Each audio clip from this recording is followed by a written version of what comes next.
शतकाचा 12वा, हो ना मॅडम, 12वा दशक घेऊन. शकुंतला मॅडम, हो मॅडम. शकुंतला मॅडम, 12वा 12 दशक घेऊन. 12वा दशक काय आहे नाव मॅडम. आहे 12व्या दशकाचं? विवेक वैराग्य. काय नाव आहे? विवेक वैराग्य. विवेक वैराग्य. बघा किती, बघा दशकाचं नाव सुद्धा तेच आलंय. आधी इम्पॉर्टंट मेसेज मी जो दिलाय ना, हो त्याच नावाचं आलंय. विवेक, वैराग्य, तटस्थता, मारतीये वैराग्य, पैसे तुम्ही देतीये वैराग्य, ना मला आनंद ना मला दुःख, पण मला माहितीच आहे पैसा हा गायब होणार आहे लगेच, काय येऊन हातात माझ्या उपयोग आहे. वैराग्य. तर खूप सुंदर शकुंतला मॅडम, खूप खूप धन्यवाद. तुम्ही आम्हाला आमच्यासाठी सेवा करताय आणि सुरू धन्यवाद. करू शकता तुम्ही. ओके मॅडम, धन्यवाद. आत्मवंदन सगळ्यांना. शकुंतला मॅडम, हो हा, मॅडम. खूप नाही मॅडम.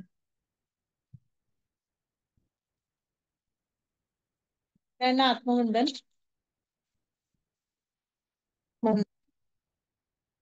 श्री रामदास स्वामी यांचा दासबोध वाचनाची मला विहंगम टेक्नॉलॉजी हॉलिस्टिक यांनी या संस्थेने संधी दिली, ते खूप मोठं माझं भाग्य समजते मी.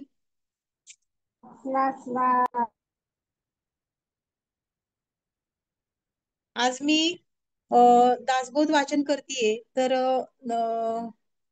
प्रपंचाबरोबर परमार्थाला खऱ्या अर्थाने जोडल्यासारखं मला जाणवतंय आता. कारण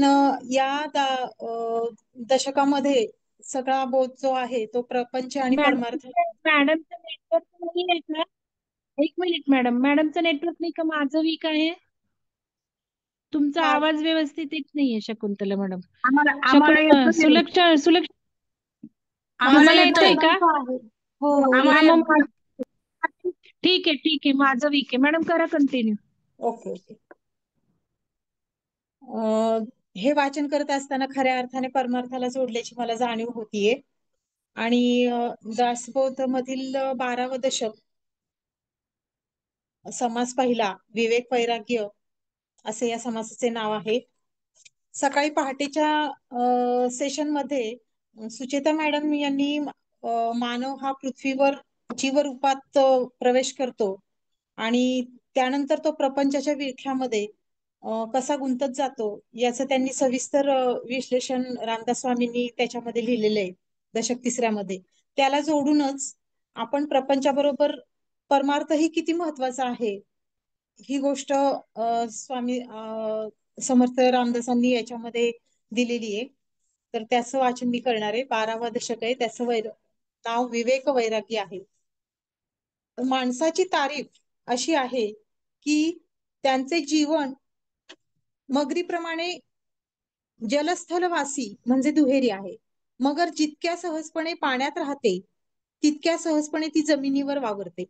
माणूस देखील जितक्या सहजपणे इंद्रिय गोचर दृश्य जगात वावरतो तितक्याच सहजपणे तो अतिंद्रिय अदृश्य जगात वावरतो. इंद्रियगोचर दृश्य जग इतर प्राणी व माणसे आणि पंचमहाभूतात्मक जड वस्तू यांनी बनलेले असते आणि अतिंद्रिय अदृश्य जग केवळ संकल्पनाचे बनलेले असते. मानवी जीवनाच्या या दोन अंगांना प्रपंच आणि परमार्थ अशी नावं दिलेली आहेत.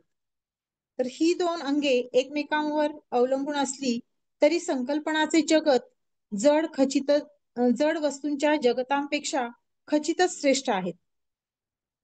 म्हणजे इंद्रिय गोचरच्या पेक्षा आपण जे संकल्पनेत पेरलेलं असतं, जे आपण आपल्या भावनेद्वारे बोलतो ते सगळ्यात श्रेष्ठ मानले जाते.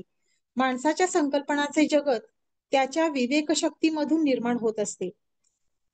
श्री समर्थांनी न कंटाळता पुन्हा पुन्हा विवेकावर भर दिलाय आणि या दशकामध्ये असे दाखवले आहे की प्रपंच सांभाळून जो परमार्थ करतो त्याचं जीवन सर्वंकष असतं. प्रपंचात काय आणि परमार्थात काय, विवेकाची फार मोठी शक्ती असते. श्री समर्थांनी अगदी स्पष्ट सांगितलंय की व्यवहारातील कमनशीब बहुतांश आपल्या वागणुकीचे अविवेकीपणाचे फळ असते. माणूस प्रयत्न करतो पण तो अचूक यत्न नसतो, म्हणून त्यालाही अपयश येते. शांतपणे विचार करून प्रयत्नाची बरोबर दिशा ठरवावी. या दिशेने अचूक यत्न करावा. प्रसंग ओळखून वागावं. दुसऱ्यासाठी थोडी झीज सोसावी. असे वागल्यावर माणसाला प्रपंचामध्ये यश येण्यास अवकाश लागत नाही. परमार्थात देव कोण आणि मी कोण याचा विवेकाने शोध घ्यायचा असतो. या बाबतीत नुसते पुस्तकी ज्ञान फारसे उपयोगात नसते. म्हणून विश्वाची उभारणी आणि संहारणी गुरुमुखाने श्रवण करावी, समजून घ्यावी. जड, चंचळ आणि निश्चळ अशा 3 श्रेणी मिळून सदवस्तू अनुभवास येते. चंचळाबरोबर काळ जन्मास येतो. आपले मन हे चंचळाचे प्रतीक आहे. जोपर्यंत आपण मनाच्या अधीन असतो तोपर्यंत आपल्यावर काळ सत्ता गाजवतो. देव निर्गुण व निश्चळ परमात्मा आहे. त्याच्यापाशी काळ विराम पावतो. आपण स्वतः आत्मस्वरूप आहोत यात शंका नाही. म्हणून मी आणि देव एकच आहोत असा प्रत्यक्ष अनुभव, याचंच नाव परमार्थ दिलेलं आहे. आणि हा अनुभव येण्यास विवेक आणि वैराग्य यांची जोड घालून जीवन जगावे लागते. एकमेकांपासून ते लंगडे पडते. विवेकाने अंतरंगातील वासना क्षीण होत जाते, तर वैराग्याने प्रपंचाकडील मनाची धाव लटकी पडते. अशा रीतीने आत व बाहेर दोन्ही अंगांनी जो मोकळा होतो तो लवकर तरतो. पुरता इंद्रिय भोग घेणे हे प्रापंचिक वैराग्य समजावे. स्वतः आपण तरावे. गोड शब्दांनी लोकांना शिकवून त्यांनाही तारावे. त्यांच्यासाठी झिजून आपली कीर्ती मागे ठेवावी. याला कृतार्थ जीवन असे म्हणतात. आता ओव्या आणि त्याचा अर्थ. समास पहिला. विमल लक्षण. मानवी जीवनात प्रपंच व परमार्थ हे एकमेकाला पूरक असतात. प्रपंचात कामास येणारे परमार्थ उपयोगी पडते. म्हणून सर्वसाधारण माणसांनी पहिल्यांदा प्रपंच नीट सांभाळावा आणि त्यानंतर परमार्थ करावा. माणसाजवळ विवेकबुद्धी जी असते त्याच्या बळावर जसा प्रपंच यशस्वी होतो तसाच आपण परमार्थही हस्तगत करू शकतो. विवेकाने दूरदृष्टी येते. माणसाने दूरदृष्टी वापरून पुढे येणाऱ्या गुणवंतांचे गुण गावे. असा माणूस बाहेरून दिसायला जरी 4 चौघांसारखा असला तरी अंतर्यामी विवेक अतिजागा असतो. सांगण्याचा मुद्दा इतकाच की माणसाने प्रपंच सावधपणाने करावा आणि त्याच्या मागोमाग परमार्थाची पण रोकडी प्रचिती घ्यावी. म्हणजे प्रपंच आणि परमार्थ हा एकमेकाला कसा पूरक आहे हे या सारांश लेखनमध्ये दिलं आहे. आता प्रपंच टाकून परमार्थ करणे आणि परमार्थ टाकून प्रपंच करणे हे दोन्ही पण दोषमय आहे. त्यापैकी जर एकच केले तर माणूस जीवनामध्ये कधीच यशस्वी होऊ शकत नाही. प्रपंच करता करता माणसाला परमार्थ करणं हे फार गरजेचं आहे. तरच पुढच्या वाटचालीकडे तो रूढ होऊ शकतो. त्याच्यामध्ये पहिल्यांदा प्रपंच जर व्यवस्थित केला तर आपण विवेकाला परमार्थाकडे वळवायचे.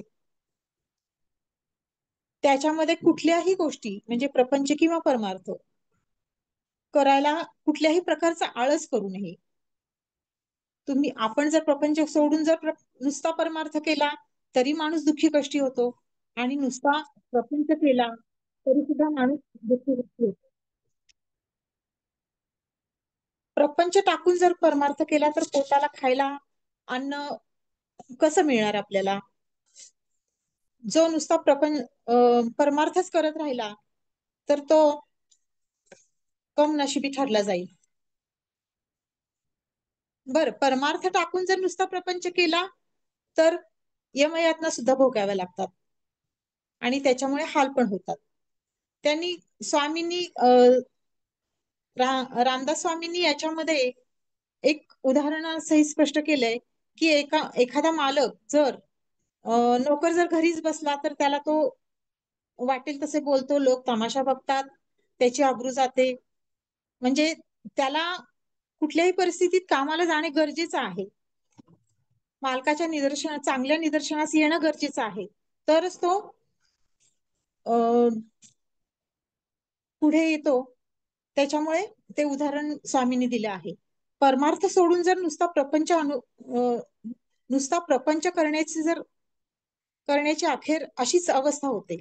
म्हणून भगवंताची भक्ती करावी आणि त्याचा आयुष्यात परमार्थाचा प्रत्यक्ष अनुभव घ्यावा. संसारामध्ये राहून तो मुक्त दशा अनुभवतो, तो खरा योगी समजावा. आपल्याला योग्य काय आणि अयोग्य काय याचा सारासार विचार त्याच्या अंतरंगी अखंड जागा असतो. जो माणूस सावधपणे प्रपंच करतो तोच परमार्थ पण तितक्या सावधपणे करतो. प्रपंचात तो धडपणे वागत नाही आणि परमार्थामध्येही लटकाच असतो. म्हणून माणसाने प्रपंच आणि परमार्थ हा सावधपणे करावा. त्याच्यामध्ये समर्थ रामदासांनी अतिशय छान उदाहरण दिलंय. सामान्य कृमी कीटकाचं उदाहरण दिलंय. मानव जेव्हा फारच विवेकाने मानवाला वागले पाहिजे, आपल्या अवतीभोवती लक्ष ठेवले पाहिजे, आपली परिस्थिती अवतीभोवतीच्या गोष्टीवर कशी अवलंबून आहे ते शोधलं पाहिजे. तशाच प्रकारचं त्यांनी उदाहरण आपल्याला दिलंय की झाडाच्या पानावरील किडा काय करतो, तर पुढचा आधार बघतो. आधार आहे असे पाहूनच तो आपले पाऊल उचलतो आणि मग पुढे सरकतो. त्याच पद्धतीने मानवाने सुद्धा आपलं पुढचं आयुष्य कसं सार्थकी लावायचे ते बघूनच प्रपंच आणि परमार्थ करावा. सारे जीव प्राणी विचारपूर्वक कर्म करतात आणि सर्व प्राण्यांमध्ये श्रेष्ठ असणारा जो माणूस आहे तो अविवेकाने वागायला बघतो. म्हणूनच माणसाच्या अंगी विवेकाने विकसित झालेली दूरदृष्टी असावी. भोवतालच्या परिस्थितीवर माणसाने सतत विचार करावा आणि विवेक शक्तीच्या जोरावर पुढे काय घडण्याचा संभव आहे याचा बरोबर तर्क करावा. परिस्थिती लक्षात घेऊन जो सावधपणे जगतो तो सुखी होतो, बेसावधपणे जगतो तो दुःखीच होतो. त्याला कष्ट भोगावे लागतात. प्रापंचिक जीवनामध्ये या गोष्टीचा सतत अनुभव येत राहतो. म्हणून सर्व बाजूंनी सावधपणा राखून जीवन जगणे अंगी खरोखर थोरपण असते. असा मनुष्यच स्वतःचे व लोकांचे समाधान टिकवू शकतो. परिस्थिती नीट समजून घेण्याची टाळाटाळ न करता संकट केव्हा कोसळतील याचा नेम नसतो. एकदा संकट कोसळले की सारवासारव करायला खूप अवघड जाते. त्यासाठी दूरदृष्टी असणे खूप गरजेचे असते. विचारपूर्वक वागणे खूप गरजेचे असते. खूप शहाणपणाचे असते. एकाने दुसऱ्यापासून शिकावे ही जगाची रीतच आहे. अवगुण सोडून द्यावे आणि गुण तेवढे घ्यावे. शक्यतो कोणाचे मन मोडू नये. साधे दिसावे पण आतमध्ये विवेक जागवावा. समाजातील असे शहाणे लोक शोधून काढावे. गुणवान माणसांच्यातील गुण आपण आपल्या अंगी बाळगावे. लोकांमध्ये आढळणारे अवगुण मात्र आपण दुर्लक्ष करावे. आपल्या बरोबर ज्या माणसाचा संबंध येतो त्याची परीक्षा मात्र केल्यापासून राहू नये, पण त्याचे मन न दुखवता या गोष्टी कराव्यात. असा माणूस बाहेरून बघितला तर तो चार चौघात साधा दिसतो, पण त्याच्या अंतर्यामी उत्तर विवेक जागा असतो. त्यामुळे काम करणारा कोण आणि न करणारा कोण हे ओळखू शकतो. प्रत्येकाची लायकी ओळखून तो सर्वांना जवळ करतो. हाच त्याच्या अलौकिक गुण होय. ज्या माणसाला जेवढे महत्व किंवा मोठेपण द्यायचे तेवढे त्याच बरोबर देण्याचे चातुर्य त्याच्यापाशी असावे. पहिला समास समाप्त झालाय. समास दुसरा, प्रत्यय निरूपण. प्रत्यय निरूपण मध्ये असे दिले आहे की कोणत्याही समाजामध्ये सामान्य माणूस हा वासना प्रधान असतो. प्रत्येक गोष्टीची माणसाला हाव असते. इतर लोकांना संसारामध्ये ज्या गोष्टी मिळतात त्या गोष्टी आपल्यालाही मिळाव्यात यासाठी माणूस आयुष्यभर झटत असतो. पण प्रपंचात त्याच्यामुळे काय होतं, या गोष्टींमध्ये झटता आपण प्रपंचात कमी पडतो. बरीचशी दुःख भोगावी लागतात. याचा विचार माणसाने केला पाहिजे. याचे कारण प्रारब्ध नसून त्याच्या हातून जो योग्य प्रयत्न व्हायला पाहिजे तो होत नाही, हेच खरं कारण आहे. माणूस जर योग्य दिशेने प्रयत्न करत असेल तर प्रपंचामध्ये सहसा तो कमी पडत नाही. अचूक यत्न कोणता त्याचे वर्णन या समासामध्ये समर्थांनी दिला आहे. सर्वांशी प्रामाणिकपणे वागणे, प्रत्येकाशी वाद सोडून देणे हे खूप गरजेचे आहे. माणसाची योग्य पारख करून त्याच्याशी वर्तणूक चांगली करावी, त्याचे मन जिंकावे, त्याचे मन वाचायला शिकावे हे खूप गरजेचे आहे. माणूस कसा आहे हे पारखण्याची खूप गरज आहे. त्याच्या चतुरपणाची परीक्षा करता आली पाहिजे. स्वतःचे खरे हा जनस्वभाव असतो, पण ज्याला वाटतं की लोकांनी आपल्याशी चांगले वागावं त्याकरता खूप झीज सोसणे खूप गरजेचे आहे. ज्याचे वागणे आपल्याला पटत नाही त्याच्याशी जवळीक साधू नये, त्याचे मन आपण वाचायला शिकावे. आता याच्यामध्ये समर्थांनी स्त्री पुरुषांना आव्हान केले आहे की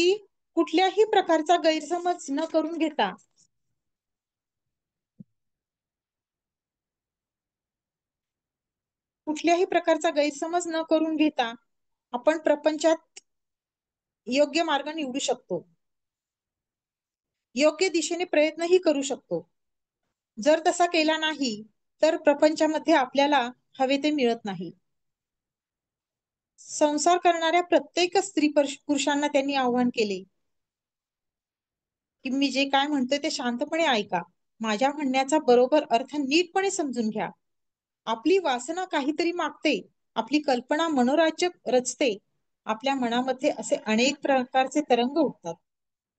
आपल्याला खायला प्यायला चांगलं मिळावं, आपल्याला नेसायला पांघरायला वस्त्र चांगलं मिळावं, सगळं काही मनासारखं व्हावं असं आपल्याला सतत वाटत राहतं.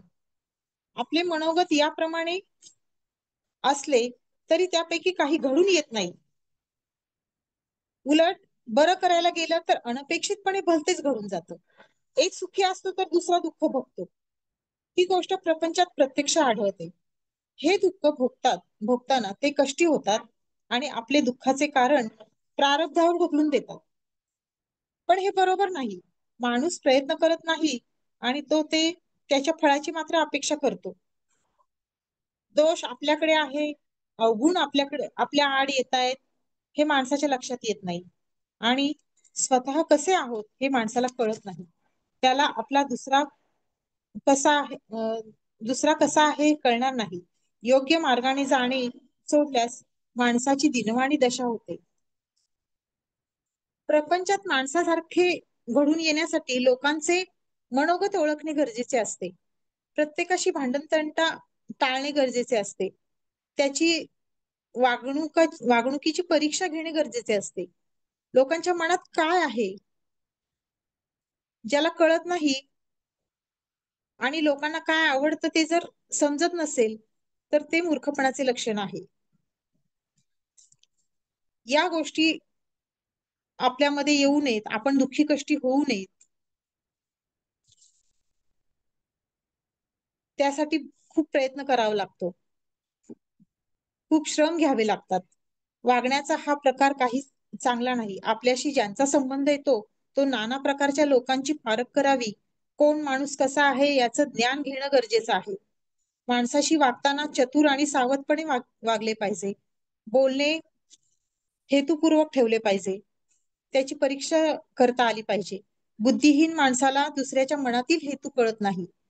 माझेच खरे म्हणणे हा जनस्वभाव आहे. ज्याचे बोलणे खरे तसेच वागणे खरे त्याला लहान थोर सगळेच मानतात. बरोबर व योग्य काय, चूक व अयोग्य काय याचा निकाल सर्व आपोआपच लागतो.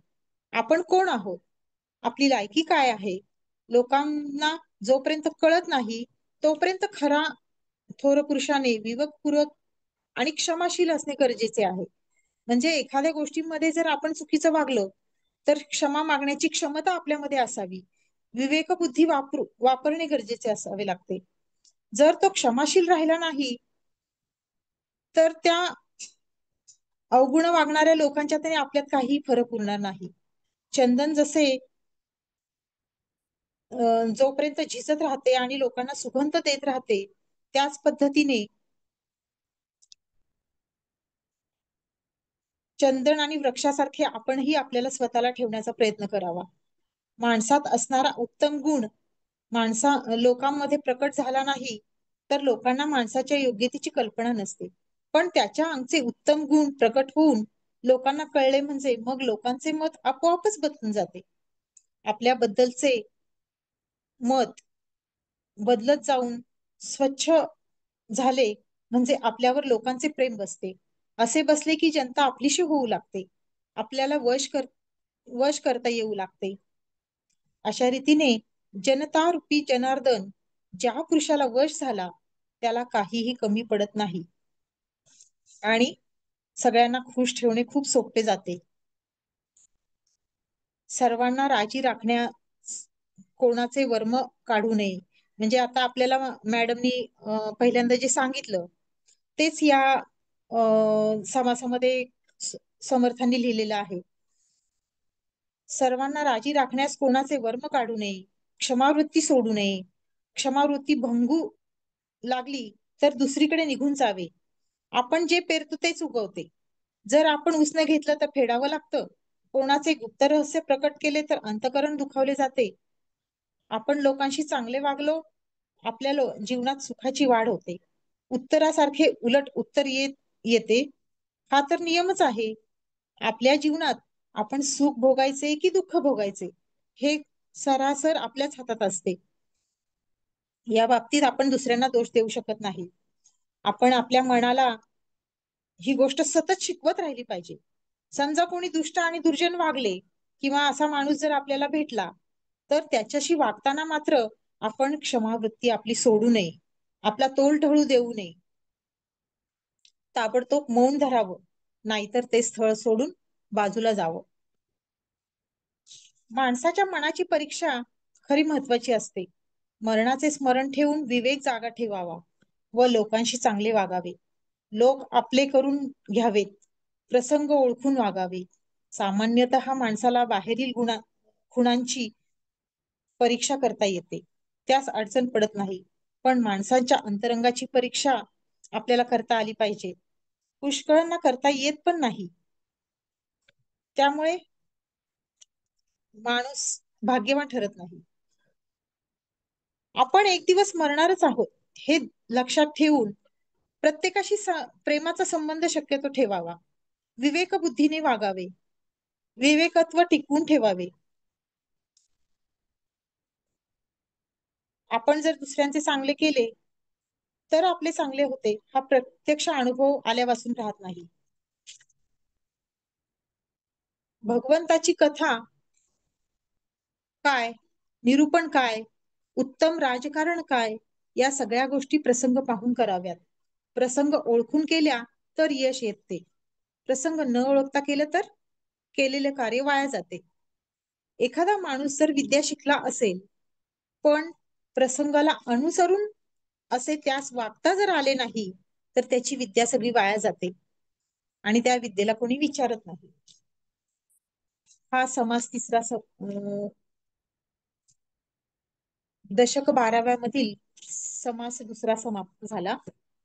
आता समास तिसरा भक्त निरूपण. याच्यामध्ये सारांश असा की माणसाने आपल्या जीवनात इहलोक आणि परलोक किंवा त्यालाच दुसरी व्याख्या म्हणून प्रपंच आणि परमार्थ या दोन्हीचा योग्य विचार करावा. प्रपंच नीट होण्यासाठी आपण जाणत्याची संगती धरावी. म्हणजे एखादं जाणकर असेल, एखादा वयस्कर माणूस म्हणा किंवा आपल्या घरातील वयस्कर माणूस असा व्यक्ती शोधून योग्य व्यक्ती शोधून आपण प्रपंच करताना त्याचा अनुभव लक्षात घेऊन ते आपल्या मनी वसवावे. परमार्थ साधण्यासाठी त्याने सद्गुरूंची संगती करावी. देव कोण आणि मी कोण हे दोन प्रश्न रहस्य असल्याने त्याचा अनुभव यावा म्हणून सारासार विचार करावा. म्हणजे याची व्याख्या कळली पाहिजे. हा विचार केला तर असे आढळते की विश्वात दृश्य आणि अदृश्य असे दोन प्रकारचे पदार्थ आहेत. सर्व जड पदार्थ दृश्य असतात, पण अदृश्यामध्ये चंचल आणि निश्चळ असे दोन पदार्थ असतात. दृश्य पदार्थांमध्ये म्हणजे आपल्या घरातील आपण प्रपंचामध्ये घेतलेल्या सर्व वस्तू आणि त्याला जड पदार्थ म्हटले जाते. आणि अदृश्य अदृश्य म्हणजे एखादा आता सूर्य हा पूर्वेकडेच उगवतो, तो त्याची दिशा बदलत नाही. वारा हा वाहत राहतो, तो जरी दिसत नसला आपल्याला तरी आपल्याला त्याची जाणीव होत असते.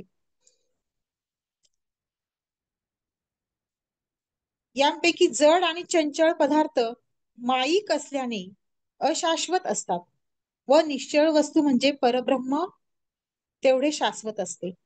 विवेकाने त्रैलोक्य हिंडावे आणि शाश्वत अशाश्वत यांचा निवाडा करावा. म्हणजे सगळीकडे आपण फिरावं, पण कुठल्या गोष्टी शाश्वत आहे आणि कुठल्या अशाश्वत आहेत याचा निवाडा मात्र आपण करावा. त्यापासून पिंड ब्रह्मांडाचे 8 देह होऊन सगळे विश्व दिसू लागते. विवेकाने माईक आहे हे खंडावे आणि परब्रह्म धुंडून काढावे. अशा रीतीने शाश्वत देव कळल्यावर मी कोण आणि याचा शोध आपण घ्यावा. या मीचा शोध आपल्या अंतरंगातच घ्यायचा असतो. त्याचा शोध घेऊ लागले असता खोटा मीपणा गळून पडतो. म्हणजे मी कोण आहे याचा शोध घेण्यासाठी आपल्याला आपल्या मंगल मॅडमनी खूप मोठा मार्ग दिलाय, ध्यानाचा मार्ग दिला आहे. त्याच्यामुळे आपल्याला मीपणाचा शोध लागतो. म्हणजे माझ्या बाबतीत तर तेच घडलेले आहे.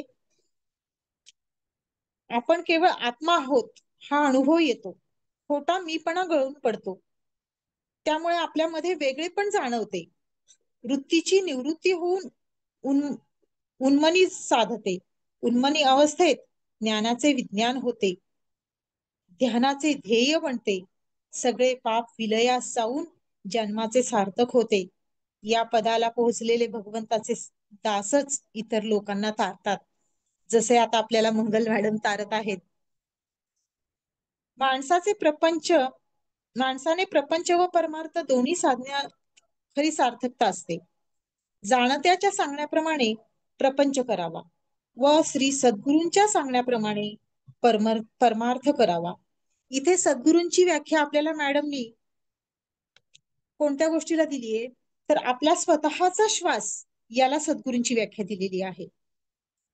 जगात पुष्कळ माणसे आहेत, त्या सर्वांनी विवेकपूर्वक वागावे.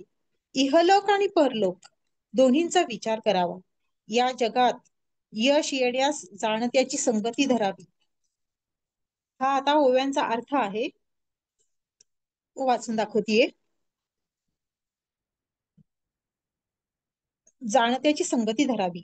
परमार्थात यश येण्यास सद्गुरू अवश्य असतो. सद्गुरूंना काय विचारावे हे काही पुष्कळांना कळत नाही. म्हणजे जसं श्वासाला सद्गुरूची व्याख्या मॅडमने आपल्याला दिलेली आहे, त्या पद्धतीनेच आपण आपल्या श्वासावर सगळ्या गोष्टी शिकायच्या असतात. त्यांच्याशी अनन्य आणि अगदी मनापासून त्यांना विचारायच्या असतात. त्या अशा की देव कोण आणि मी कोण. विवेकाने या गोष्टी वारंवार मनन कराव्यात. प्रथम मुख्य देव तो कोणता, मग आपण भक्त तो कोण आहोत, हे दोन मॅडम प्रश्न आहेत. शकुंतला हो मॅडम शकुंतला मॅडम स्वामींनी पण श्वासाला लिहिलं का, श्वासाला विचारायचं? स्वामींनी नाही दिलं, पण सद्गुरूंची व्याख्या तिथं मी तुम्ही वाचलं, हो तुम्ही सांगितलं. हो मॅडम. अच्छा, तुमच्या तर्फे लिहिली आहे का? हा मागे तुमच्या तर्फे लिहिली आहे का ती?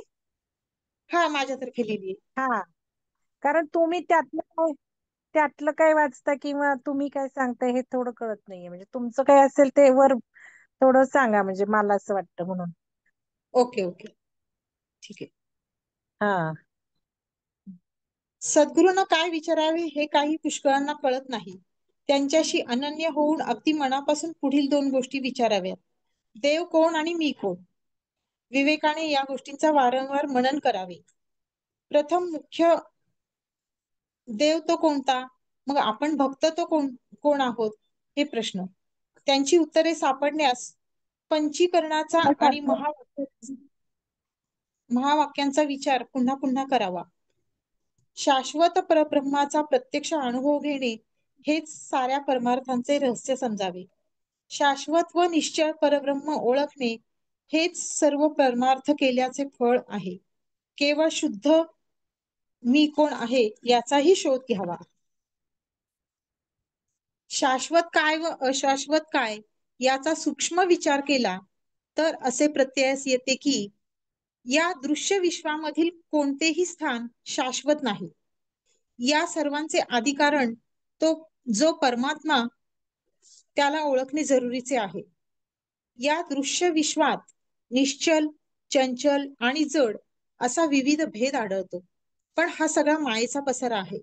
शाश्वत यावे जे जे माया निर्मित आहे ते विचाराने बाजूस सारावे.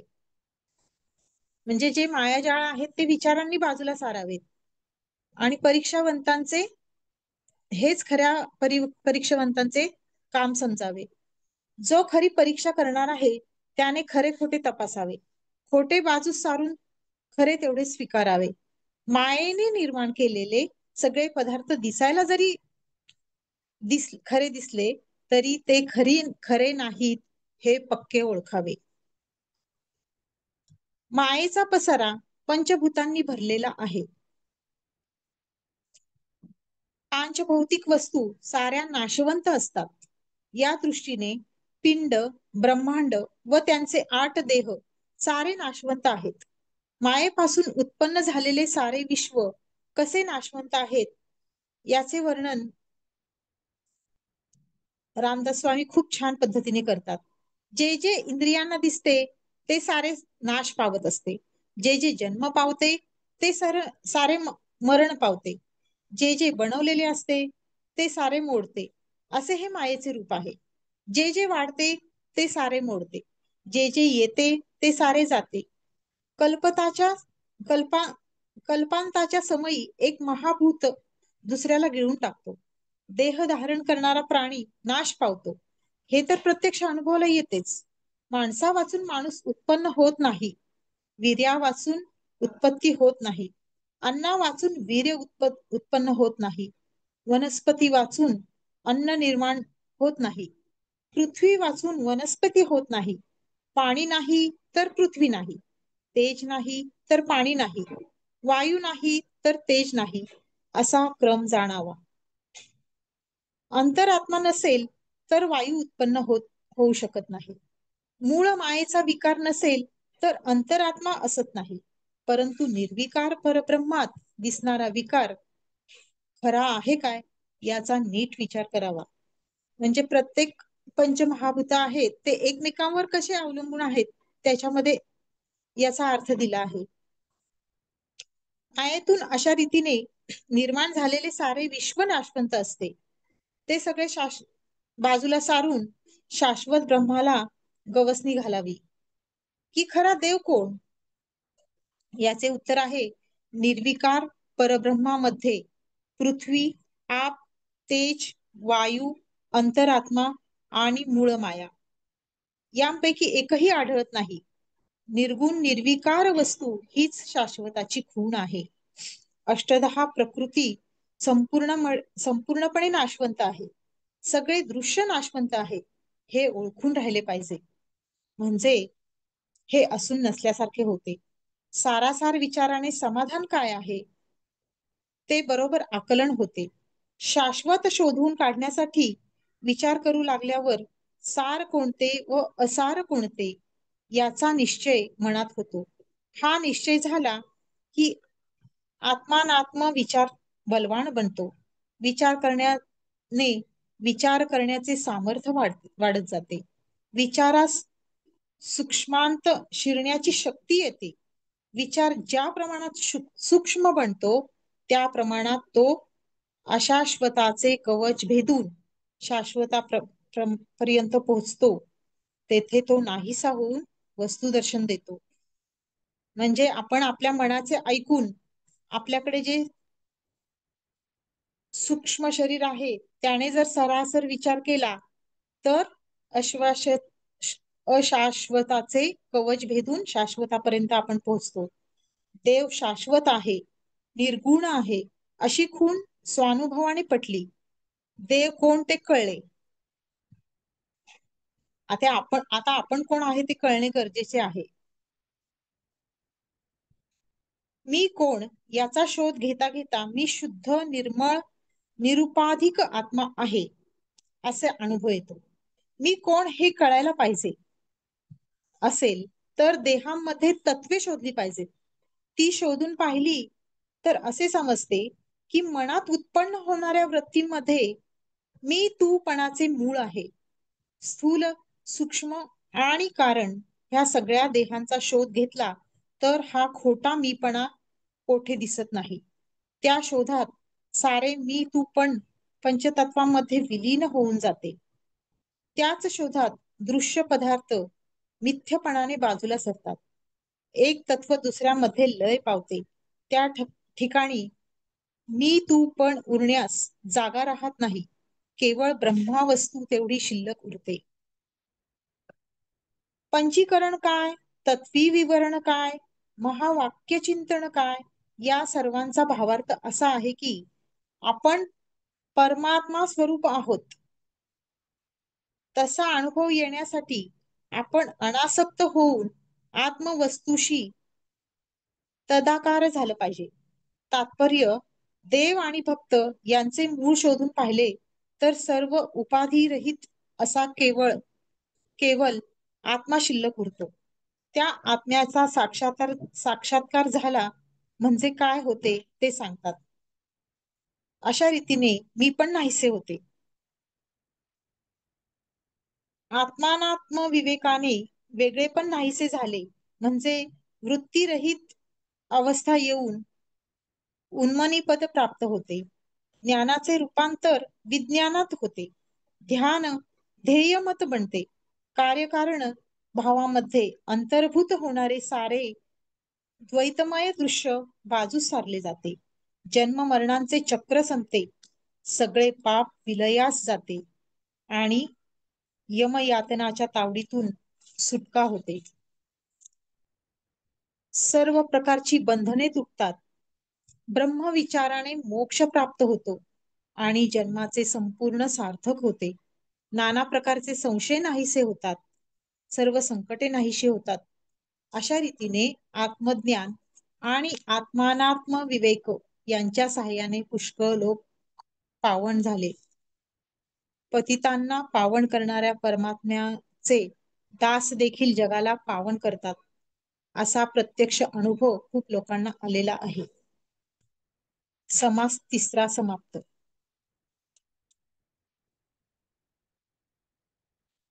मॅडम वाचू पुढचा समास. हो वाचा ना, वाचा. समास चौथा, विवेक वैराग्य. म्हणजे पुन्हा आता पहिल्या समासासारखाच विवेक वैराग्य हा नावाचा समास आहे. व्यवहारात काय आणि परमार्थात काय, कोणतेही मोठे कार्य सिद्धीस नेण्यास विशिष्ट प्रकारची पात्रता लागते. आत्मज्ञान प्राप्त होण्यास विवेक आणि वैराग्य यांची नितांत आवश्यकता आहे.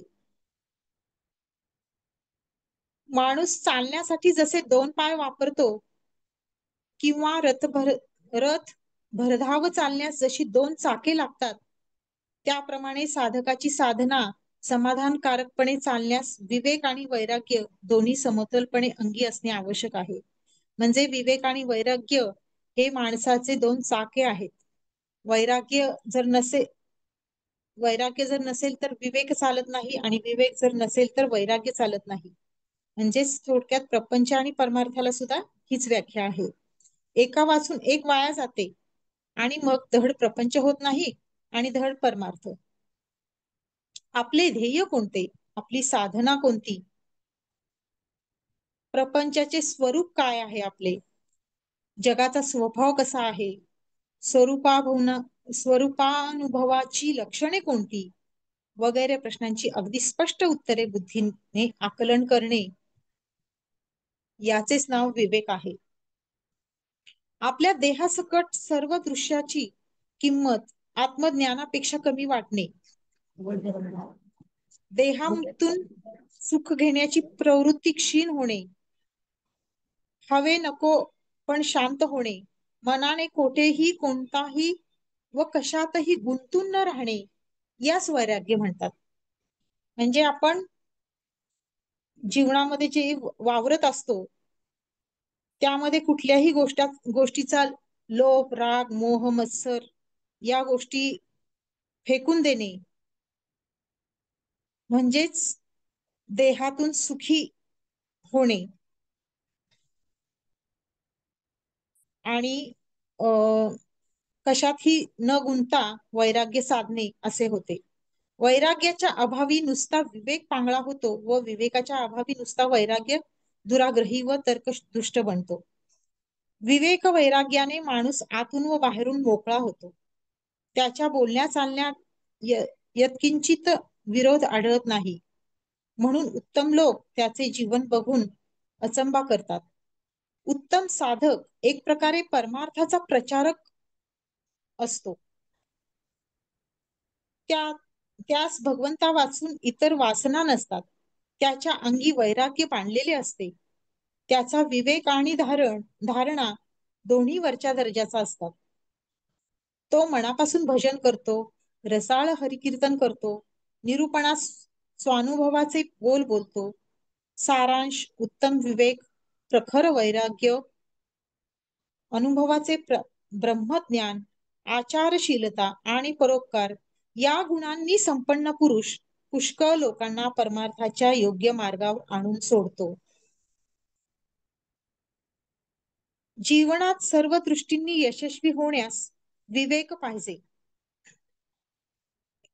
त्याचबरोबर विवेकाबरोबर वैराग्यही पाहिजे. विवेका वाचून नुसते वैराग्य संकटात टाकते, तर वैराग्य वाचून नुसता विवेक पोकळ ठरतो. आता हे ओव्यांचा अर्थ दिलेला आहे. समजा एखाद्या माणसाला मोठं ऐश्वर्य लाभलं, पण त्याचा भोग कसा घ्यायचा तेच कळत नसेल. म्हणजे आपल्याकडे खूप मोठं संपत्ती आपल्याला मिळालीये, पण ती कशी वापरायची जर आपल्याला कळत नसेल, योग्य ठिकाणी कुठे वापरायची ते जर कळत नसेल, तर ते सगळे वाया जाते. त्याचप्रमाणे वैराग्य प्राप्त झालं तर त्याच्या अंगी विवेकच नसेल, तर वैराग्यातून आत्मज्ञान निर्माण होणार नाही. प्रपंचात आदळ आपट कष्ट व दुःख कष्ट असतात. ते ऐकले आणि स्वतः पाहिले, अनुभवले म्हणजे माणसाला वैराग्य उत्पन्न होते. प्रपंचात अनेक प्रकारची ओढाताण होते, नाना तऱ्हेची संकटे येतात, निरनिराळ्या अडचणी सोसाव्या लागतात. या सगळ्यांच्या त्रासातून माणूस जात असतो आणि प्रपंच टाकून देशांतरास जातो. एखादा बरा झालेला रोगी ज्याप्रमाणे रोगाच्या तडाख्यातून सुटतो, त्याचप्रमाणे प्रपंचाला त्रासातून देशांतराला गेलेला माणूस काळजी, दुःख, पराधीनता यांच्यातून सुटतो. परंतु प्रपंच सोडून गेलेला माणूस स्वैराचारी, नष्ट, भ्रष्ट, चावट आणि एखाद्या भटक्या जनावाप्रमाणे मोकाट बनू नये. विवेकाशिवाय जर वैराग्य धारण केले तर अविवेकामुळे माणूस संकटात पडतो आणि दोन्हीकडे त्याची फसगत होते. त्याला धड प्रपंच साधता येत नाही आणि धड परमार्थ साधता येत नाही. त्याचे सगळे जीवनच वाया गेल्यासारखे होते. अविवेकामुळे असा अनर्थ घडून येतो. समजा एखादा माणूस खूप ज्ञानी आहे, पण त्याच्या ज्ञानाला वैराग्याची पार्श्वभूमी नसेल, तर ते ज्ञान व्यर्थ बडबड ठरते. तुरुंगात अडकलेल्या माणसाने मोठ्या पराक्रमाच्या गोष्टी करू नयेत असे ते होते. वैराग्याचा पाया नसलेले ज्ञान उगाच खोटा अभिमान उत्पन्न करते. असा वैराग्यही ज्ञानवान माणूस लोभाने व दंभाने पछाडून कासावीस झालेला असतो. तो मोठा लोभी आणि ढोंगी असतो. एखाद्या प्राण्यासारखी त्याची अवस्था होते. त्याचप्रमाणे ज्ञानभाव लोभी स्वार्थापायी आणि अयोग्य अभिमानामुळे दुसऱ्याचा उत्कर्ष त्याला सहन होत नाही. विवेका वाचून वैराग्य आणि वैराग्य वाचून विवेक असेल तर दुःख वाढणे हे कारण ठरते. आता विवेकासहित वैराग्य कसे हे यात सांगितले. ज्याच्या अंगी विवेक आणि वैराग्य दोन्ही योग्य प्रमाणात विलसतात तो आत बाहेर मोकळा असतो. म्हणजे विवेक पण तेवढेच आणि वैराग्य पण तेवढे. म्हणजे प्रपंच पण सांभाळतोय आणि त्याच्यासहित परमार्थही करतोय, तर तो अंतर्बाह्य मोकळा असतो. त्याच्या बोलण्या चालण्यात सुसंगती असते. त्याचं जीवन पाहून लोक प्रभावित होतात. जसं की आता मी ध्यानाला लागलीये मॅडम, तर त्या ध्यानामुळे बऱ्याचशा ठिकाणी बोलण्या चालण्यामध्ये माझ्या सुसंगती येऊ लागलीये आणि खरंच लोकां तेवढं नाही मॅडम. हा. तुमचं घर किती छान आहे. जरा सर का मागचं बघू देत जरा. हे घर आहे ना, घर बघा. दाखवा दाखवा ते कपाट मागचं. मॅडमचं घर आहे ना, नवीन घर आहे, पोजेशन केलंय गेल्यात आणि वास्तुशांती व्हायची आहे. त्याच्या आधी या कार्यक्रम घेत आहेत, वास्तुशांती आहे म्हणून थोडी ऍडजस्टमेंट करून. तर हे घर मॅडम किती शोधत होत्या, त्यांना मनासारखं मिळत नव्हतं. आणि जे मिळालंय ना अगदी हायवे टच.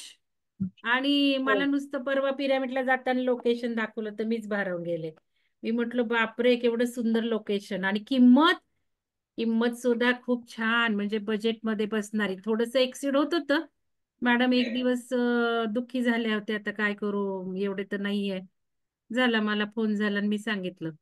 झालं बिल्डर कमी आला, ऍडजस्टमेंट केली, झालं बुकिंग, राहिलाही गेल्या. बघा किती आयुष्य बदललंय तुमच्या सगळ्यांचं. एकदा थोडस नुसतं राहणीमान म्हणा किंवा स्वतः मधल्या क्वालिटीज, पर्सनॅलिटीज बदल केवढं केवढं मिळवलंय तुम्ही. कन्सिस्टन्सी ठेवली तुम्ही, कार्यक्रम केले, हे तुमचंही महत्वाचं आहे.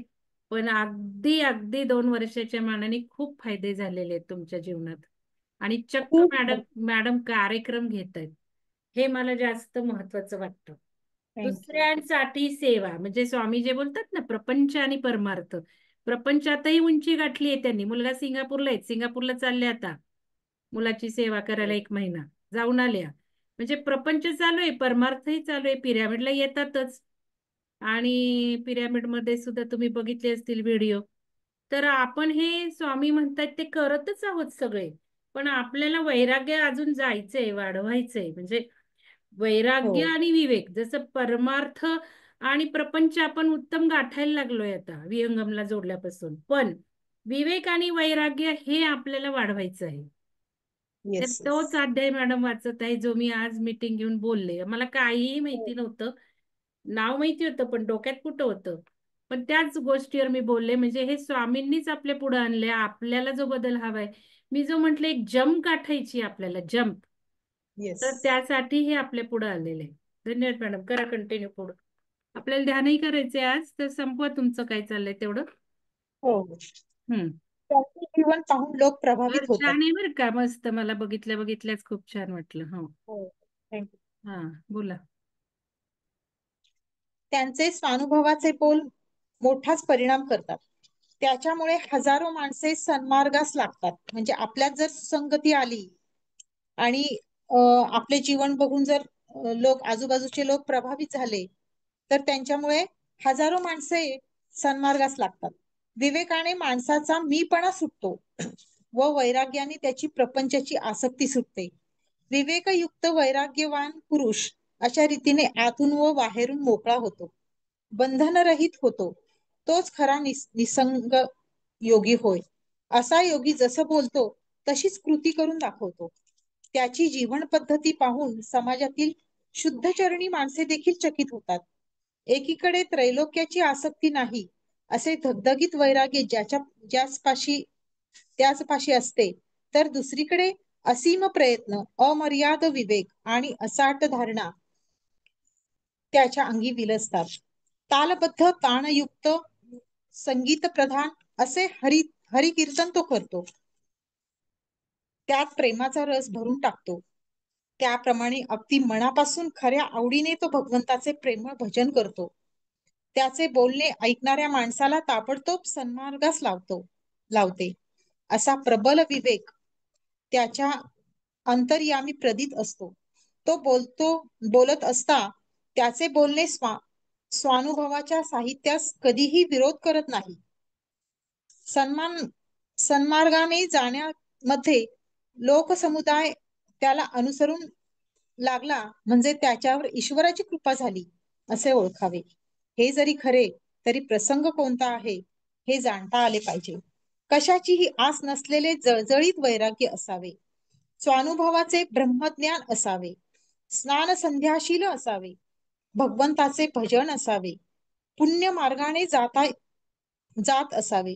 ज्याच्या अंगी वैराग्य आणि विवेक यांची सुरेख जोड असते तो माणूस असा असतो.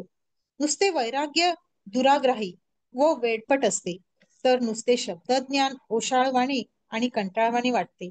म्हणून विवेक आणि वैराग्य यांचा संगम होणे हेच अति थोर भाग्य समजावे. रामदास स्वामी म्हणतात की जे खरे साधू असतात त्यांना हे बरोबर समजते. समास चौथा समाप्त. ठीक आहे मॅडम, थांबूयात, आपल्याला ध्यानही करायचंय ना. तर खूप हो खूप धन्यवाद, छान वाचलं तुम्ही. ऍक्च्युली चॅप्टर अवघड आहे. म्हणजे समास आणि दशक आपण असं म्हणतो, तर दशक अवघड आहे, पण त्यांनीच तो निवडलेला आहे आणि छान वाचलं, समजलं, लक्षात पण राहिलं. तर खूप खूप धन्यवाद तुम्हाला. तुम्ही सगळे जे अटेंड करतायत त्यांना धन्यवाद. आता आपल्याला थोडंसं एक सामूहिक चेतनेसाठी जे आम्ही ध्यान केलेलं आहे दुसऱ्यांची सेवा करणाऱ्यांचं, तर ते आपण करूयात. तर मी हे रेकॉर्डिंग बंद करते आणि ते सुरू करते. तर सगळ्यांनी पाणी पिऊन घ्यायचंय. शक्यतो आता